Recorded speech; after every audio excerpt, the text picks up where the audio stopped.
இந்த நாளினுடைய கர்த்தருடைய வார்த்தை ஏசாயா தீர்க்கதரிசன புத்தகம் 40வது அதிகாரம் அதனுடைய 31வது வசனம். கர்த்தருக்கு காத்திருக்கிறவர்களோ புது பலன் அடைந்து கழுகுகளைப் போல செட்டைகளை அடித்து எழும்புவார்கள். அவர்கள் ஓடினாலும் இளைப்படையார்கள், நடந்தாலும் சோர்ந்து போகார்கள்.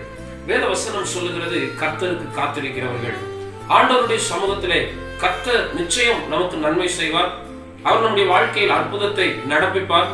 கர்த்தர் நமக்காக எல்லாவற்றையும் நிச்சயமாகவே நிறைவேற்றுவார் என்று அவரை நம்பி அவருக்கு காத்திருக்கிறவர்கள், அவர்களை குறித்து வேதம் சொல்லுகிறது, புது பலனை அடைவார்கள்.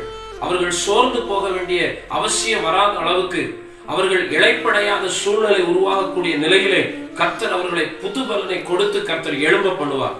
கழுகுகளைப் போல செட்டைகளை அடித்து எழும்ப பண்ணுவார் என்று வேதம் சொல்லுகிறது. எனவே நம்முடைய வாழ்க்கையில ஒவ்வொரு நாளும் கர்த்தருக்கு காத்திருப்போம், புது பலனை பெற்றுக்கொள்வோம், சோர்ந்து போகாமல் வாழ்வோம். கர்த்தர் நம்மை ஆசீர்வதிப்பாராக. ஆமென்.